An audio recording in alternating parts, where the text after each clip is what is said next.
Sementara itu, Datuk Seri Anwar Ibrahim juga meminta Ketua Jabatan, Ketua Pengarah, Ketua Setiausaha Kementerian atau KSU meneliti perkara-perkara yang disentuh dalam laporan Ketua Audit Negara LKAN.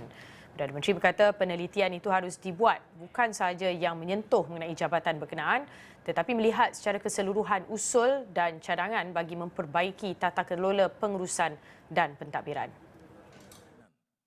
Kata Anwar, ini termasuk menilai soal keterisan dan kerugian kepada negara yang mencecah berbilion ringgit sama ada ia disebabkan pemberian subsidi yang tersasar atau tidak memberi perhatian serius terhadap setiap teguran dalam LKAN yang dikeluarkan setiap tahun. Jadi mana kebocoran ini sama ada dari segi kebocoran kerana dasar yang belum penyasaran subsidi ataupun kerana yang ditegur oleh Ketua Audit Negara, itu harus diberi perhatian oleh saudara. Saya agak betul-betul ketua-ketua jabatan dan untuk mengizinkan saya akan cadang kepada KSN supaya semua ini diminitkan.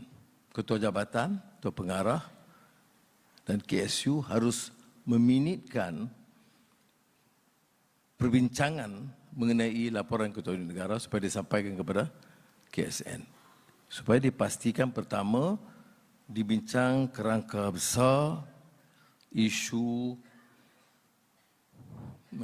laporan dan teguran Ketua Audit Negara dan keduanya yang secara khusus menyentuh atau menyinggung kedudukan di jabatan. Ini dengan cara sedemikian tidaklah nanti diulang tahun depan masalah yang sama. Ulasan LKAN menjadi amalan ketika beliau menjawat Menteri Kewangan dalam pentadbiran kerajaan terdahulu yang ketika itu mempengerusikan jawatan kuasa anti rasuah. Tegas Anwar, terdapat masalah yang dibangkitkan menerusi laporan itu masih berulang dan berlaku masalah yang sama setiap tahun kerana pemantauan yang lemah. Ada masalah-masalah yang terus-menerus berlaku. So, kalau sudah baca beberapa tahun yang lalu laporan, jam yang patut RM400 charge RM4,000. Ada buku sekolah yang tak sampai kepada pelajar tapi dibayar. Perkara-perkara begini kadang-kadang dia berulang kerana pemantauan kita lemah. Dan tidak ada, sebab itu saya katakan kerja tanpa nilai. Excellence or attempting to achieve excellence without a soul. Beliau berkata demikian dalam perjumpaan Perdana Menteri bersama warga Jabatan Perdana Menteri di Putrajaya pada Isnin.